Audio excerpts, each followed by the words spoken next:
Consumer awakening mission में आपका स्वागत है। फ्रेंड्स, आज हम एक केस ले रहे हैं। इंश्योरेंस का केस है। Dharmendra versus United India insurance company का केस है। इस केस में मेन मुद्दा है कि इंश्योरेंस कंपनी को लेट इन्फॉर्मेशन देने पर क्या इंश्योरेंस कंपनी क्लेम को रिजेक्ट कर सकती है। इस बारे में हम पहले भी आपसे इसी इशू पर एक केस में चर्चा कर चुके हैं, जो था Gurshinder Singh versus Shriram general insurance company. इसमें भी यही मुद्दा उठाया गया था कि इंश्योरेंस कंपनी को लेट इंटीमेशन देने से क्या क्लेम रिजेक्ट कर सकती है। और सुप्रीम कोर्ट ने ही इसी केस में 3 जजेस की बेंच थी, ये डिसाइड किया था कि लेट इंटीमेशन देने से रिजेक्ट नहीं होना चाहिए। मेनली बात क्या है, देखना ये है कि अगर कोई थेफ्ट हुई है, चोरी हुई है, तो उसके लिए मशीनरी पूरी जो है वो एक्टिव हुई है या नहीं।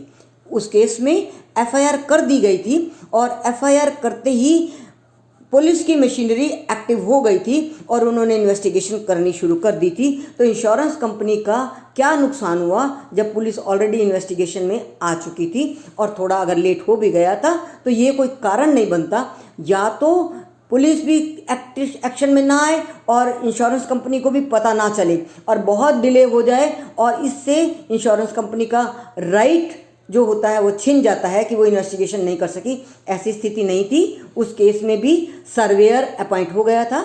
सर्वेयर ने भी अपनी रिपोर्ट दे दी थी और उसने भी कंफर्म किया था कि चोरी हुई है। पुलिस ने भी इन्वेस्टिगेशन रिपोर्ट दे दी थी। नो ट्रेस रिपोर्ट सामने आ चुकी थी। इसलिए उस केस में Gurshinder Singh versus Shriram general insurance company के केस में ये डिसाइड हो गया था कि इंटीमेशन लेट होने पर क्लेम को रिजेक्ट नहीं किया जा सकता। अब ये जो नया केस है Dharmendra versus United India insurance company का, जिसको 13 सितंबर 2021 में इसी सुप्रीम कोर्ट ने फिर डिसाइड किया है। इसमें मैटर ये था, इंश्योर्ड की गाड़ी उसी की लीकर शॉप के सामने चोरी हो गई।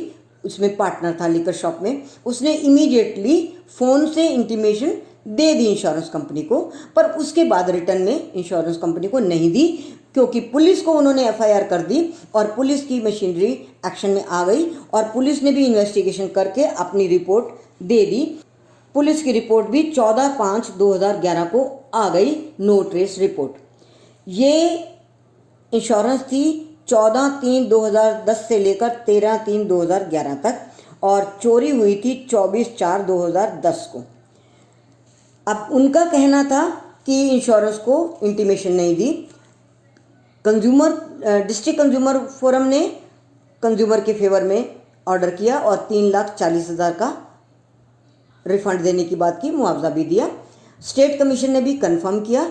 नेशनल कमीशन ने किसी 2 जजेस की बेंच को रेफर करके इसको रिजेक्ट कर दिया कि इंटीमेशन लेट थी, किंतु उसके बाद 3 जजेस की बेंच का निर्णय हो चुका था, जिसकी बात हमने अभी की है गुरशिंदर सिंह के केस की। इसलिए फाइनल तो 3 जजेस की बेंच का ऑर्डर होना चाहिए। और इस केस में सुप्रीम कोर्ट ने कहा, जब 3 जजेस की बेंच का ऑर्डर ऑलरेडी आ चुका है तो इसमें डिले की कोई बात दोबारा नहीं उठाई जा सकती। और इंटीमेशन में डिले होने पर भी अगर सारी सिचुएशन सर्कमस्टांसेस ये प्रूव करती हैं कि प्रॉपर इन्वेस्टिगेशन हो गई थी, trace report, no trace report आ गई थी, तो इसमें कोई इशू नहीं रहता। रिजेक्ट करना सही नहीं था। पर एक बात और जो इसमें आई, during the proceedings before the supreme court, supreme court के सामने प्रोसीडिंग्स में इंश्योरेंस कंपनी ने एक और इशू उठा दिया कि एफआईआर भी लेट थी। एफआईआर इस केस में 7 दिन लेट थी।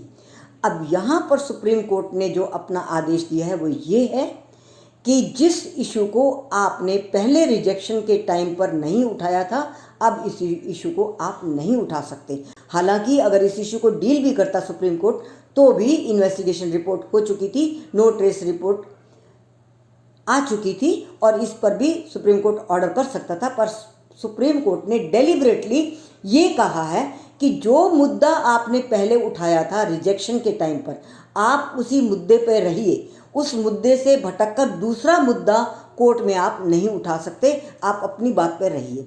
मीनिंग देयर बाय फ्रेंड्स, हम आपको ये बताना चाह रहे हैं कि इंश्योरेंस के मैटर्स में जिस इशू पर एक बार रिजेक्शन होती है उसी इशू पर ही कोर्ट में भी लड़ा जा सकता है। उससे अलग आप नया इशू कोर्ट के सामने नहीं बना सकते। ये बहुत ही इंपॉर्टेंट बात है जो नोट करने की है कि जो रिजेक्शन हुई है आप उसी पर लड़िए, उसी के तर्क दीजिए, उसी पर अपना केस लॉ बताइए और उसी की बात का खंडन करें।